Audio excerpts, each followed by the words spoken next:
कोलाघाट में दिलीप घोष को लेकर बवाल। पार्टी कार्यकर्ताओं ने दिखाया गो बैक का पोस्टर, किया बीजेपी में हाशिए पर दिलीप। पूर्व मेदिनीपुर जिले के कोलाघाट में सोमवार को भारतीय जनता पार्टी के वरिष्ठ नेता और सांसद दिलीप घोष को उस समय तीव्र विरोध का सामना करना पड़ा जब वे अपनी पत्नी के साथ पार्टी कार्यकर्ता कमलेश कांडार के घर दोपहर के भोजन पर पहुंचे थे। दरअसल वे दीघा यात्रा से लौटते वक्त कोलाघाट के बर्दवाड़ी इलाके में रुके थे।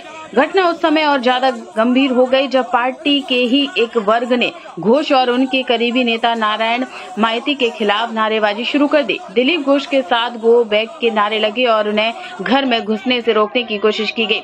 हालांकि पुलिस की मौजूदगी और स्थिति के नियंत्रण में आने के बाद दिलीप घोष ने अकेले ही कार्यकर्ता के घर में प्रवेश कर भोजन किया। इस घटना ने पार्टी के अंदर चल रहे असंतोष को एक बार फिर सतह पर ला दिया है। भाजपा के एक हिस्से द्वारा अपने ही वरिष्ठ नेता के प्रति इस तरह का विरोध यह संकेत देता है कि पार्टी के अंदर गुटबाजी गहराती जा रही है। इस राजनीतिक हलचल के बीच अटकलें भी तेज हो गई हैं कि क्या दिलीप घोष अब भाजपा में स्वयं को उपेक्षित महसूस कर रहे हैं? क्या वे आने वाले समय में तृणमूल कांग्रेस की ओर रुख कर सकते हैं? राजनीतिक विशेषज्ञों का कहना है कि जिस तरह से दिलीप घोष को पार्टी के भीतर विरोध झेलना पड़ रहा है वह न सिर्फ उनके मौजूदा कद पर सवाल उठाता है बल्कि आने वाले चुनावी समीकरणों में भी उनके फैसले को अहम हो सकते हैं। हालांकि दिलीप घोष की ओर से अब तक इस विषय पर कोई बयान नहीं आया है, लेकिन घटनाक्रम ने भाजपा के अंदरूनी हालात को एक बार फिर सुर्खियों में ला दिया है। 2019 সালে প্রথম যখন মেছেদাতে আসে আমি ৬০০০ টাকা তুলে দিয়েছিলাম এই প্রোগ্রাম হওয়ার জন্য, এই দিলীপদার জন্য আমরা রক্ত দিয়েছি। কালকে দিলীপদা যে ব্যবহার করেছে আমাদের কর্মীরা সবাই দুঃখিত। আমরা এই দিলীপদার প্রতি আমাদের কাল পর্যন্ত শ্রদ্ধা ভক্তি সম্মান সব ছিল, কিন্তু কালকের পর সব ধুয়ে মুছে একাকার হয়ে গেছে। আমরা দিলীপ ঘোষকে আমাদের লিডার মানি না। যদি কেন্দ্রও চাপি দেয় আমরা মানি না, এই দিলীপ ঘোষকে আমাদের লিডার মানি না। কিচ্ছু না, কিছু লোক ভারতীয় জনতা পার্টিকে দখল করতে কবজা করতে চাইছে। পুরনো কর্মীরা সব বসে গেছে, তারা কষ্টের মধ্যে আছে। এরা যদি যোগ্য হতো পার্টি হেরে যাচ্ছে কেন? পার্টি প্রত্যেক ইলেকশন হারছে, বাই ইলেকশন থেকে পঞ্চায়েত, মিউনিসিপ্যালিটি, পার্লামেন্ট ইলেকশন হেরে যাচ্ছে কেন? যাদের কোনো ক্রেডিবিলিটি নেই, সমাজে পরিচিতি নেই, তারা পার্টিকে কবজা করতে চাইছে। পার্টির মধ্যে যে কর্মীরা পুরনোরা আছেন তারা আজকে সাইডে চলে গেছেন। তো এই যে কবজা করার যে রাজনীতি, অনেক লোক এসে চলে গেছে, এরাও কিছুদিন পরে চলে যাবে। রাজ্য রাজনীতিতে যে জিনিসটা দেখা যেত গোষ্ঠীদ্বন্দ্বের বিষয়, তৃণমূলের শাসক দলের টিএমসির লোকেরা যারা এসছে সে কালচারটাই নিয়ে এসছে গোষ্ঠীদ্বন্দ্বে। পার্টিতে বিজেপির মধ্যে সবাই আদর্শবাদী, কোনো গোষ্ঠীদ্বন্দ্ব নেই, এখানে কোনো ব্যক্তি পুজো হয় না।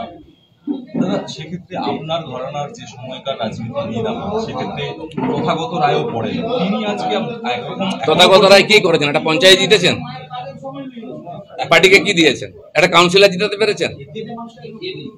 কি করেছেন পার্টির জন্য? 4% পার্টি বিজেপি, আজ 40% হয়েছে। কষ্ট হচ্ছে কেন?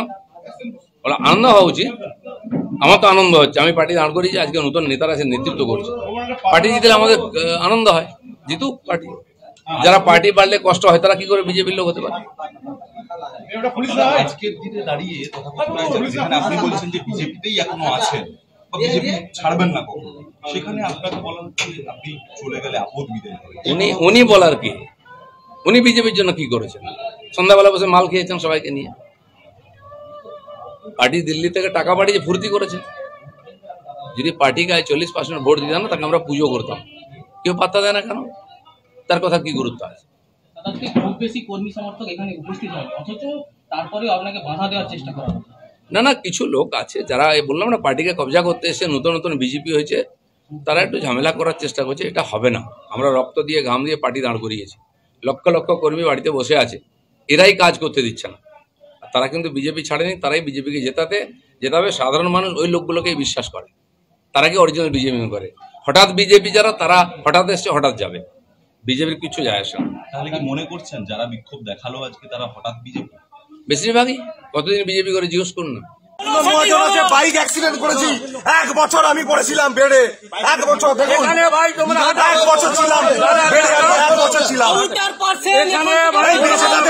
মেছেদাতে দিলীপ ঘোষ আসবে, 3 দিনে ৬০০০ টাকা তুলে দিয়েছিলাম।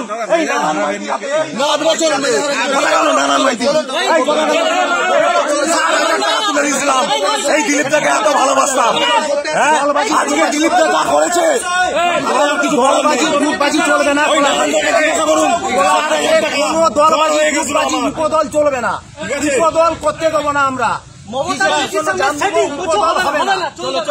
বাবু সঠিক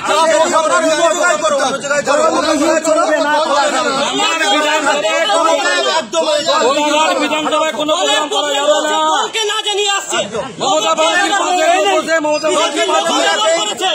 দলকে না জানিয়ে প্রোগ্রাম করা যাবে না।